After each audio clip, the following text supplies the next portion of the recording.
네, 안녕하세요. 자, 오늘은 이번에 26년 하반기 채용이었죠. 청주시 문화예술진흥원이 이제 논술을 이제 꽤 오랫동안 봐왔던 기관이에요.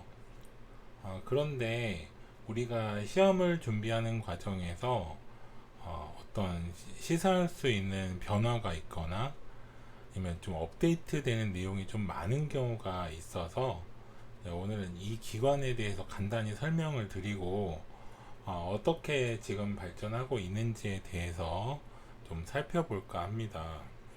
청주시 문화예술진흥원은 우리가 이제 충북문화재단하고 되게 인접한 지역에 있거든요.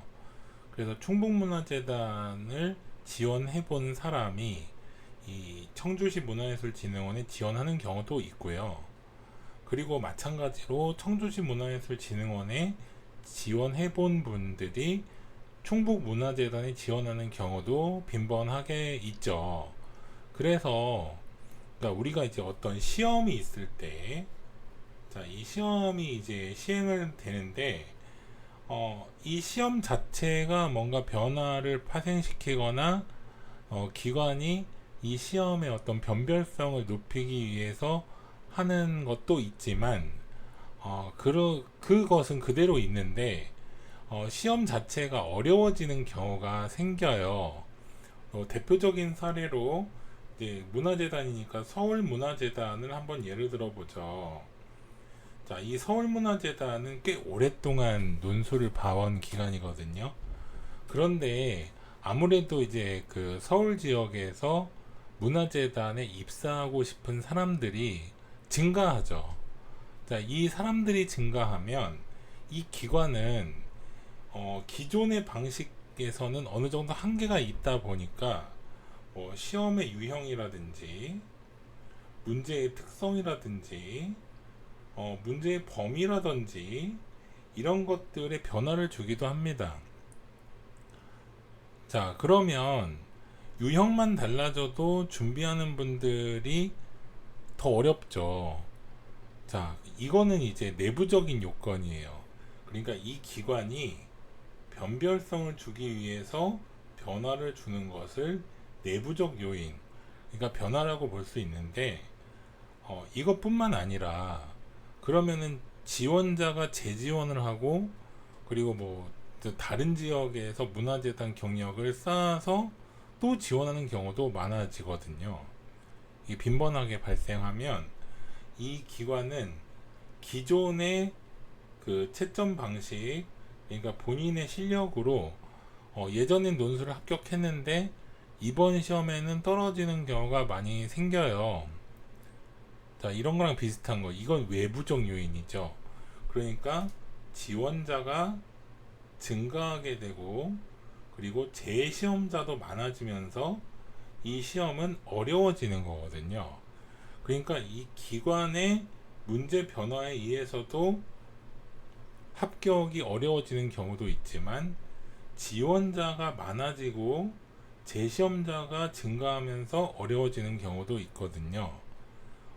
지금 26년 상반기에 시행했었던 청주시 문화예술진흥원의 시험은 이 후자에 해당하는 사례라고 볼 수 있어요. 자, 우리가 수업을 하게 되면 항상 이제 어떤 식으로 준비를 하냐면 일단 처음부터 초안을 발송해서 거기에 대해 분석을 하고 본인의 역량을 강화하는 이런 방식으로 수업이 진행되거든요. 그래서 초안에 썼을 때는 엄청나게 많은 오류들이 나오죠. 그런데 이게 1회 이제 1차 시도, 2차 시도, 3차 시도, 4차 시도 이런 식으로 수업이 진행되면 내가 이제 이 시험에 합격하고자 하는 동기부여가 되어 있으니 처음에는 정말 많은 오류들이 나오지만 뒤로 갈수록 점점점 줄어드는 게 일반적이죠. 자, 그래서 감점의 요인은 줄어들고 그리고 가산의 요인은 처음에는 별로 없지만 시간이 지날수록 회차가 증가할수록 강화되는 거죠. 그러니까 감점의 요인은 줄어들고 가산의 요인은 가산되는 이런 구조에서 그냥 감점의 요인은 감소하지만 가산의 요인은 증가한다. 따라서 감점을 어느 정도까지 줄이느냐, 어디까지 줄이느냐, 가산의 요인을 어디까지 강화시키느냐, 이 요인으로 우리가 수업을 진행하거든요. 그래서 항상 매번 이제 어느 정도 시점이 지나면 선생님이 채점을 해줍니다. 실제로 매번 채점을 합니다.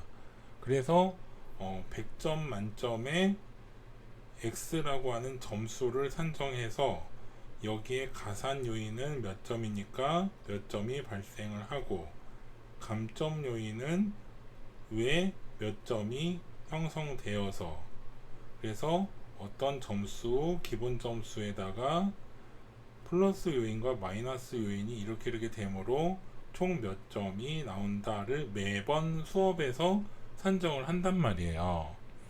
자, 그래서 이 청주시 문화예술진흥원의 경우에는 항상 선생님이 채점했을 때 78점 내외가 합격선이었어요.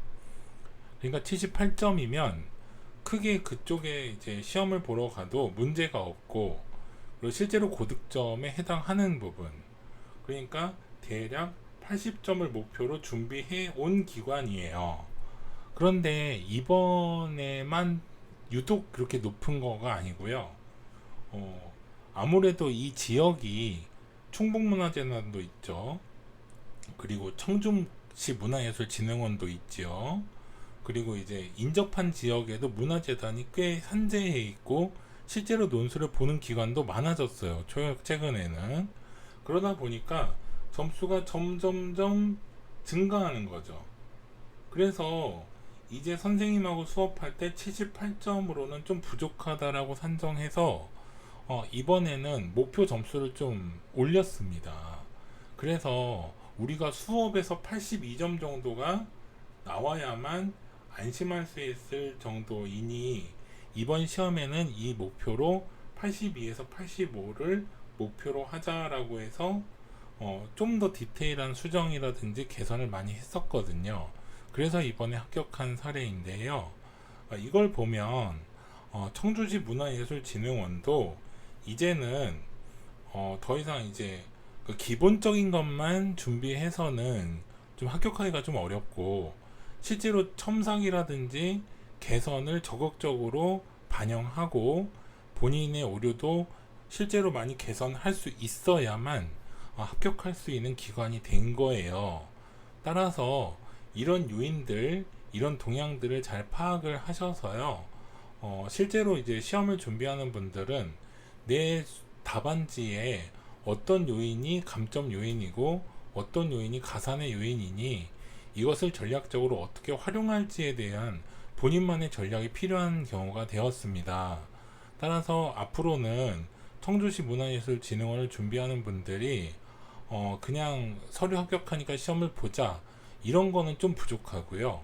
실제로 본인의 답안지 완성도를 높일 수 있는 전략이 좀 필요한 경우가 되었기 때문에 그래서 청주시 문화예술진흥원, 충북문화재단, 대전문화재단의 논술 그리고 공주문화재단도 실제로 이런 양상을 다 공통적으로 보이고 있기 때문에 이걸 준비하는 분들도 그만큼의 준비가 좀 필요한 기간이 됐다는 점을 오늘 꼭 숙지해 주시고 앞으로는 이걸 준비할 때 적극적으로 반영해 주시기 바랍니다. 감사합니다.